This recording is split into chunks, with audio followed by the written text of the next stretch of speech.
Because it definitely enables our end of the mission spectrum, the detection, the find, fix, and locate piece. How do the safeguards that have been described here this morning, how do they compare with safeguards that are in place in other countries around the world where they have, whether it's radiography cameras or other devices, even medical radioactive material? How does our work compare with that of other countries? This really is a global challenge, and it's, I think, to the credit of the countries involved in the Nuclear Security Summit process that they really have brought radiological security to the fore since the 2012 summit, when it was added to the list of active targets for collaboration. I mentioned in my testimony that at the 2014 summit, the United States and 22 other countries made a commitment that by the time of the 2016 summit, we would have taken steps to secure all Category 1 sources. So that now is on our collective plates in the United States to deliver that to the 2016 summit. And we will work collaboratively with other countries. But I would venture to say that the photographs that we saw here today could reasonably represent the similar challenges within the international community. In fact, I was at a conference in Southern Africa earlier this year, and as you know, very rich in natural resources, and the countries are extremely worried about the dirty bomb threat because of the number of sources, the lack of regulation, lack of secure procedures, lack of a strong independent regulator to provide a framework. And so we will work with those countries collaboratively to try to help them improve their profile. When I was governor of Delaware for 8 years, we were very much involved in the National Governors Associations, which had a clearinghouse for good ideas. And I remember many cabinet meetings presiding over with our cabinet when we were discussing a particular challenge in our state, saying to my cabinet, some other state has faced this challenge, and they have figured it out. And they are the gold standard. And we had, as I said, in the National Governors Association, this clearinghouse for good ideas. And we had the ability to find out what other state had addressed this satisfactorily, who the contact people were, how to get in touch with them. And it was actually very helpful in many instances.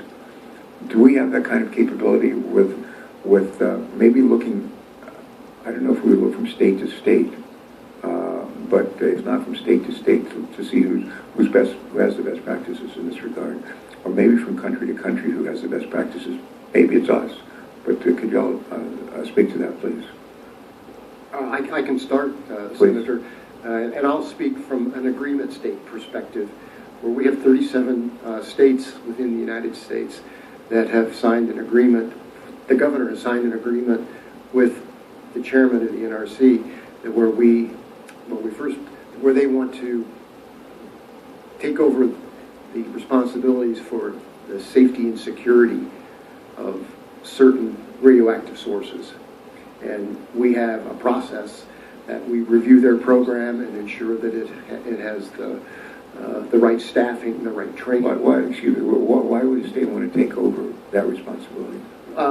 Many reasons. The principal one that I hear is that we charge fees for licenses and for doing our regulatory activities. We're a 90% fee recoverable agency, and so we charge fees. They oftentimes can do it for less money, so it's kind of a service to their constituents where they're able to provide those industrial users or medical users the use of these sources safely and compliant with our requirements at a less cost to their citizens.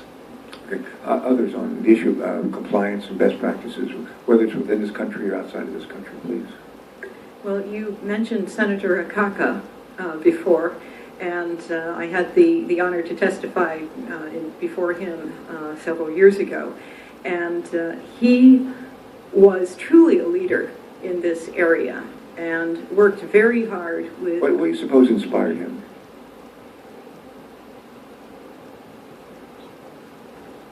What do you suppose inspired him? I'm not sure. I would ask my team, especially Yana Iliopoulos, who runs this program for us.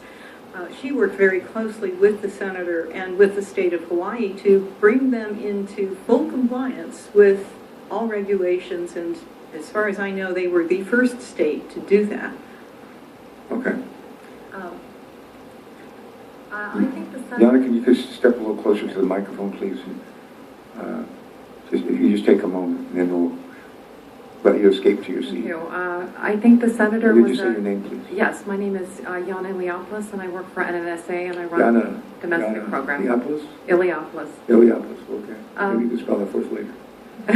It's I like don't think I could. Joanna with an I, very Thank simple. you. There you go. I think the senator was truly a visionary and care about a lot of post-September 11th threats, and there were a lot of indicators in the early days post-September 11th, and intellectually had talked to other congressmen and senators on this issue, and requested that the GAO look into the area. And I think with the GAO's audits, which were somewhat painful on federal programs, but I think in the end raised the visibility of some of the vulnerabilities we have, both domestically and internationally.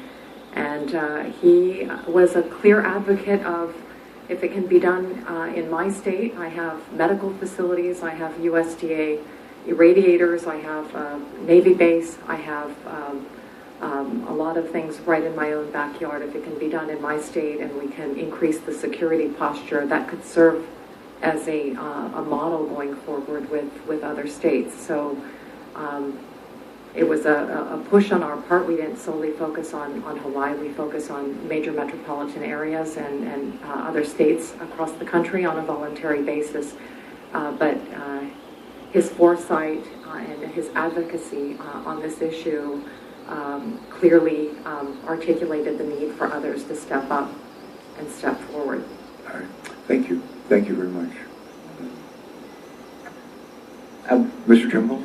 I would just add that previously GAO has done some work in this area. We looked at the issue of orphan sources, and we looked at how they were handling this issue in France, and they had some innovative ideas. We haven't looked at sort of the cross-organizational sharing aspect per se, but we have done some work overseas to look at how other countries have tackled some of these issues. Well, I guess it would be understandable that if other nations rather have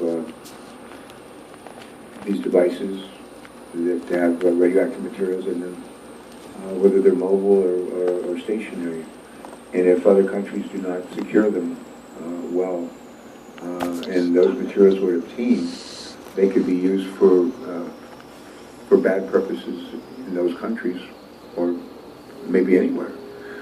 What do we have to reduce the likelihood that if another country did not secure their radioactive materials well, what assurances do we have with the way we protect our own borders and our ports of entry that we'll be able to detect or intercept any of that material coming in? Dr. Kawadia? Yes, thank you, Sure. Senator, for that question. At DHS, we believe in a multifaceted, layered approach to our security. So this begins well overseas. In my office, the Domestic Nuclear Detection Office, we work very closely with the International Atomic Energy Agency so that we can promulgate best practices across the globe. All 159 member states now have access to best practice guides on building national architectures, exercising training and awareness, and we are even beginning to teach some of the courses at the International Law Enforcement Academy. So that is our first outreach. We also work with partner nations, certainly, to encourage them to have layered approaches within their nations.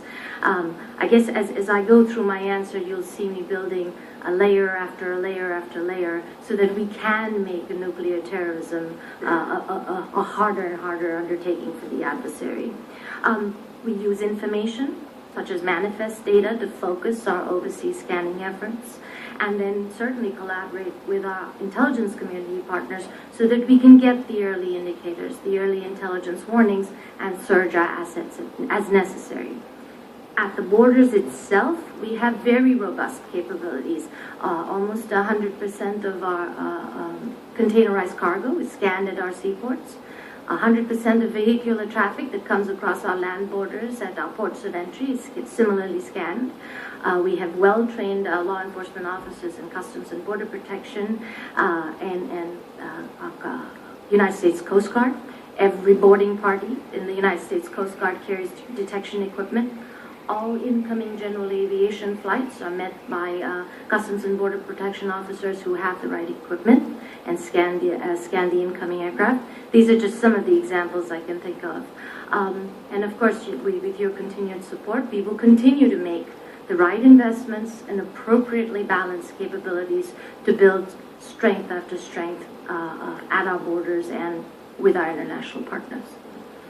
Well, to be honest, all that is actually encouraging. And so we're grateful for the work that's being done. I like to say everything I do, I know I can do better. Sometimes I say the road to improvement is always under construction. And just give us some examples of what we're doing better today than maybe what we were doing in the not too distant past. And maybe mention a couple of areas where we can do better still. And this would be for you and for others as well. I guess I'll start. One of the things we do better today is inform our efforts based on a more holistic look at the risk. My office is responsible for coordinating the global nuclear detection architecture and implementing its domestic component. So in these fiscally constrained days, we have to balance our resources to get the maximum bang for buck. So we are now analyzing risk-informed schemes, building better feeds from information so that our mobile, agile architecture can be better responsive to, and more responsive to a credible threat. So that's something we're doing better. I could not agree with you more. So no matter what we're doing, we can always do something better, a lot better.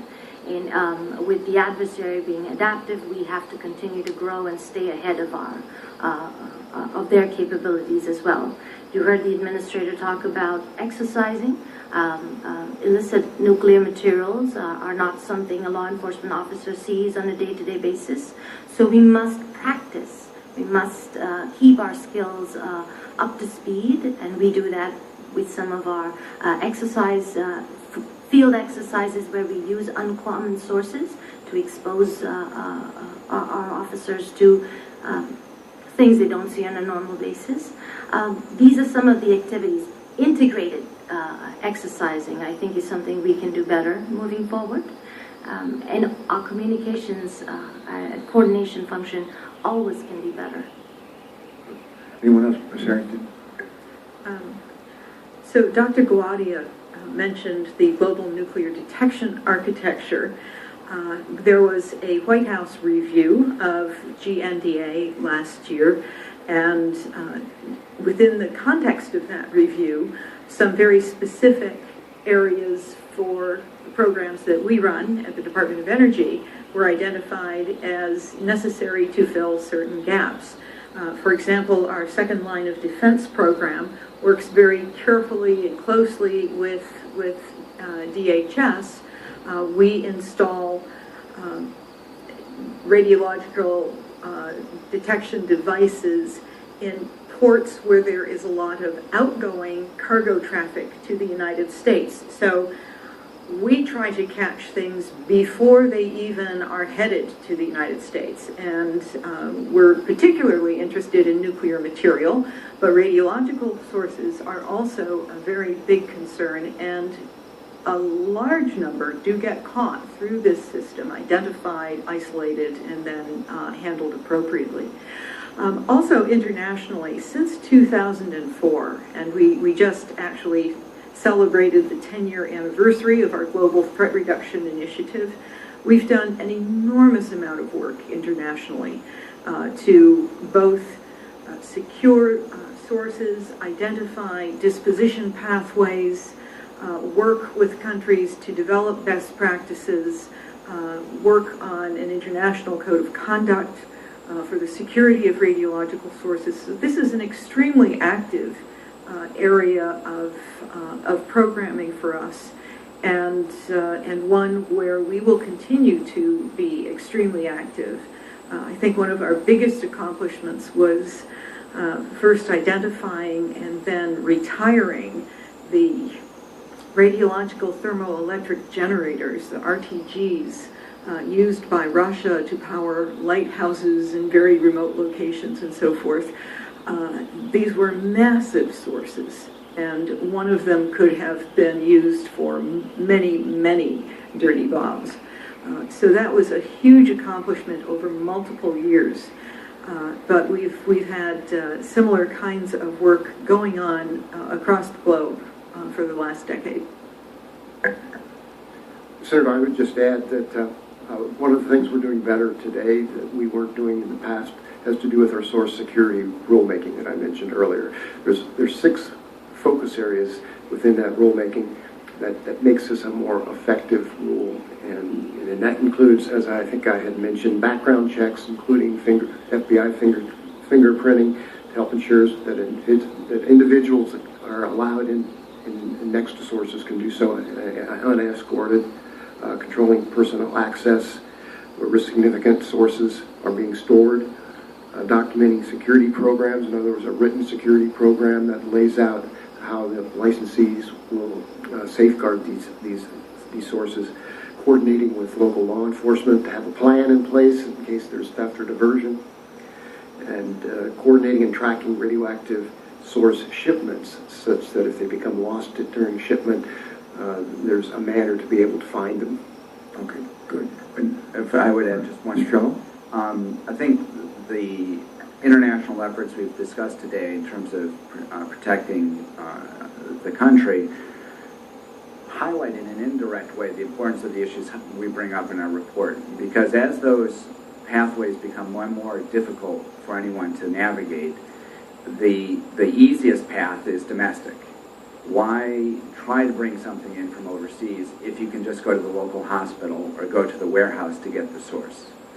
So this underscores the importance of making sure the NRC requirements for domestic medical and industrial users are robust, and the weaknesses we identified, I think, are the points I would highlight in terms of where we can do better.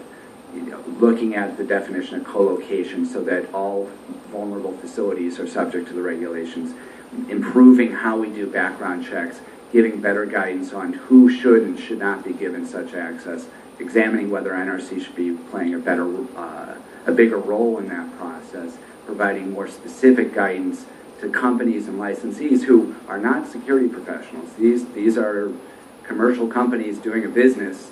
They may have some health and science background, but they're not security professionals, so they need some more help than what we're giving them right now. Okay, good. Let's go back to those radiography cameras before. And one of the questions I'd ask is, are they Category 1 or Category 2?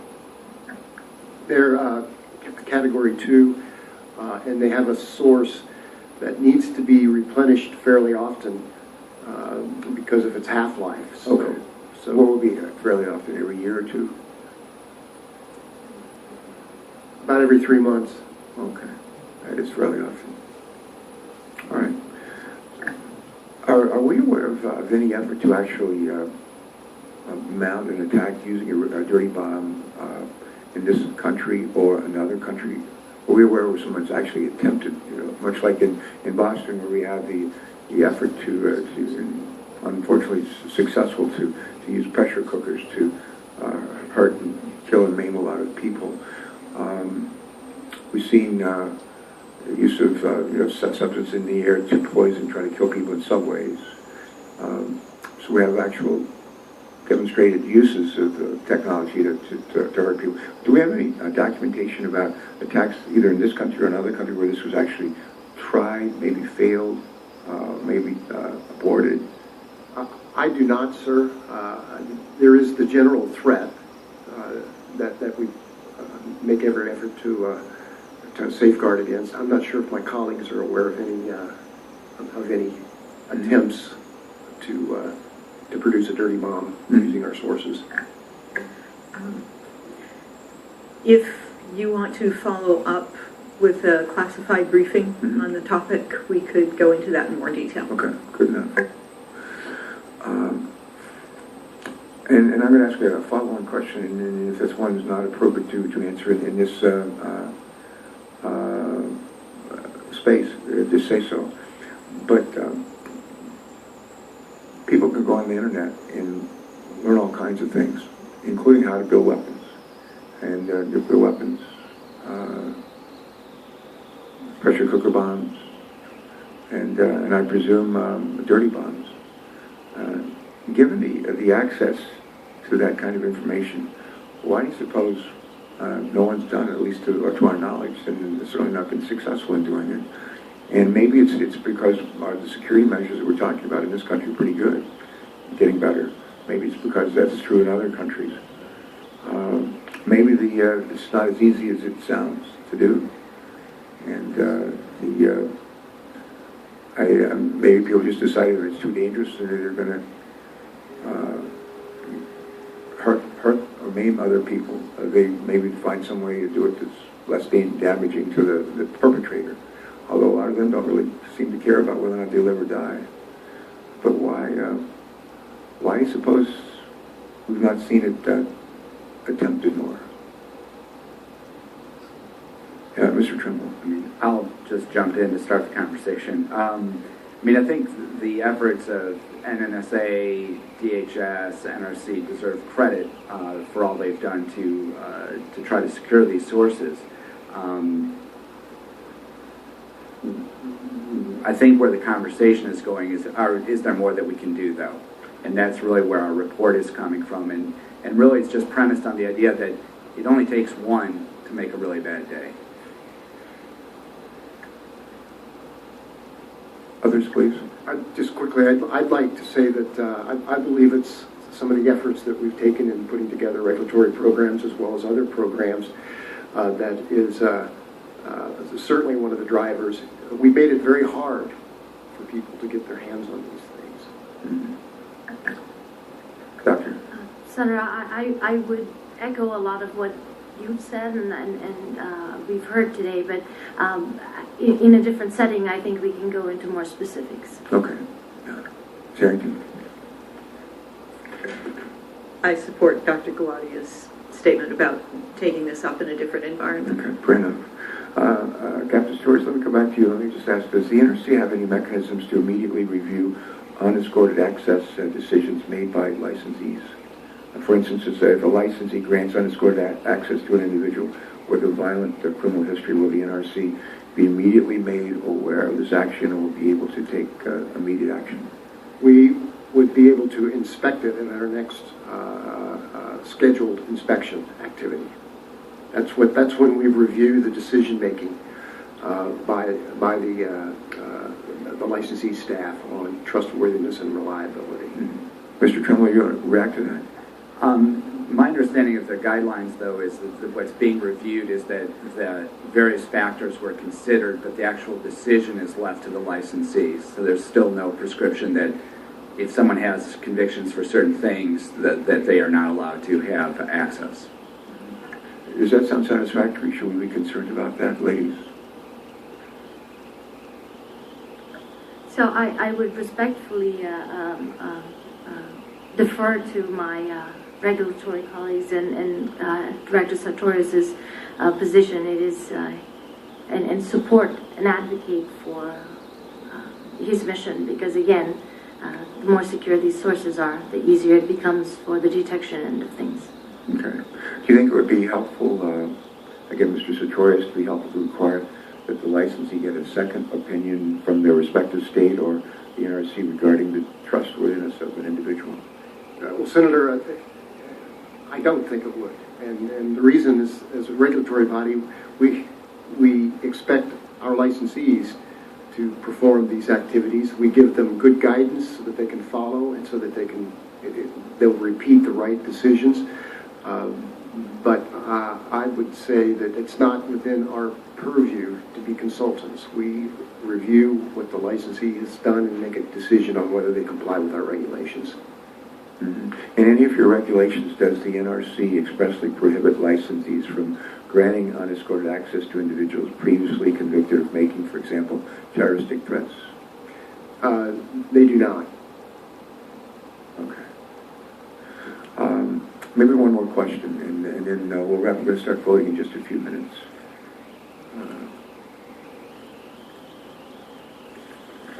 Thank you. This would be one for Ms. Harrington and for Captain Sartorius.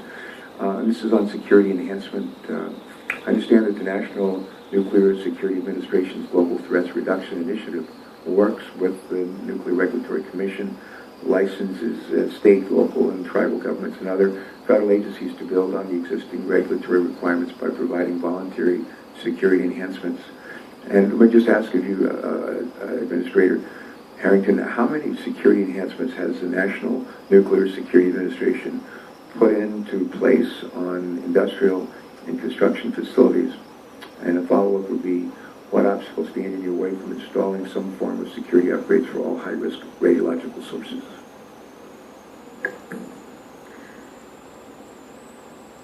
I don't know if these numbers break out strictly the industrial facilities, but according to our analysis, there are approximately 3,000 buildings in the United States containing high-risk radiological sources.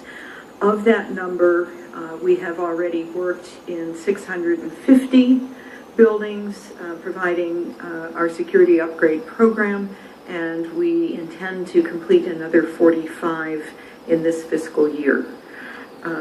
So that is, I think, a reasonable accomplishment, but that only gets us up to 700 out of 3,000. We've also recovered. What about the other 2,300? Well, those are in out-year plans, but with the budget environment as it is, we have had to extend the target date for completion farther than we had originally thought would be possible. The other part of this is the disposition pathway for these sources. And that is often a challenge because you either have to find a secure storage facility for long-term storage or some other way to safely dispose of those sources. It is the licensee's responsibility to do that unless the source that they have has no clear disposition pathway, in which case we can step in and assist. Okay. Mrs. Torres, if you have something to add, feel free to do so briefly. Otherwise, I'm going to bring us to a close for now. Anything else you want to add there on this point? Not on this point. I think my colleague has said it very carefully. Okay. These are enhancements, and we believe that compliance with our regulations provide adequate protection for the public. Senator, I do need to correct one statement I made earlier for the record, if I could do that very quickly. And that is, not all Category 1 sources are inspected on a yearly basis. The periodicity of the inspection is based on the safety and robustness of the device. And some Cat 1 sources are scheduled for periodic inspections at a greater periodicity than 1 year. 3 years, 4 years, 5 years. Good. Thanks for that clarification. Let me just, as we come to a close, let me just say, our job in this committee is to do oversight. We have responsibility, oversight for the Department of Homeland Security. We also have broad responsibility or oversight for the whole federal government. And other committees have subcommittees that are responsible for investigations. Some of them take it seriously, others do not. But it's hard for one committee, such as this one, to really exercise meritorious oversight over the entire federal government. It's like we have like 15, 16 people, and as good as we are in our staffs, it's just a little bit too much for us to handle. But one of the things we can do from time to time is partner with the GIO and ask them from time to time to look at particular issues, or in this case threats, and ask the question, how are we doing? What are we doing well? Maybe what are others in other countries doing even better that we can learn from, or even particular states. Hope and pray that the subject of today's hearing is something that will just always be the subject for a hearing or for speculation, and nobody's ever going to be hurt or inconvenienced in any way because of an attack of this nature. You never know. And what we can do is try to make sure that we're doing everything we can to hope for the best and prepare for the worst. And I'm encouraged today to hear that there's a fair amount of work going on to protect our people and to share that information with other nations so that they can better protect their own folks. But I certainly don't want to ever someone ask the question, why didn't somebody do something about this threat of a dirty bomb? Why didn't somebody do something to protect against it? And I want us to be able to say, well, we worked hard in order to protect our people and our country from a threat of this nature. So, as I said earlier, everything I do, I know I can do better. I think that's true of all of us, and that's true of every federal program. And so our goal is perfection. Probably hard to reach, but it's a pretty good goal for us. And so conclude by saying how much we appreciate not just your being here, not just preparing for the hearing, not just answering my questions, but also we appreciate very much the work you do for our country. Thank you for your service to our nation. The hearing record will remain open for 15 days. That's until June 27th at 5 p.m. for the submission of statements and questions for the record. And again, our thanks to each of you. And with that, and then to our staffs, majority minority staff, for helping us prepare for this hearing. Thank you so much. And with that, this hearing is adjourned.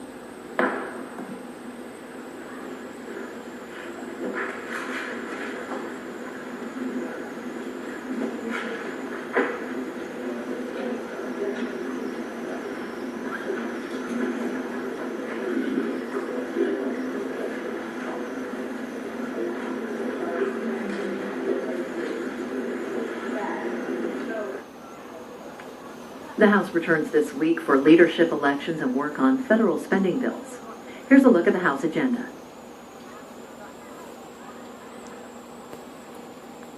Philly House is the national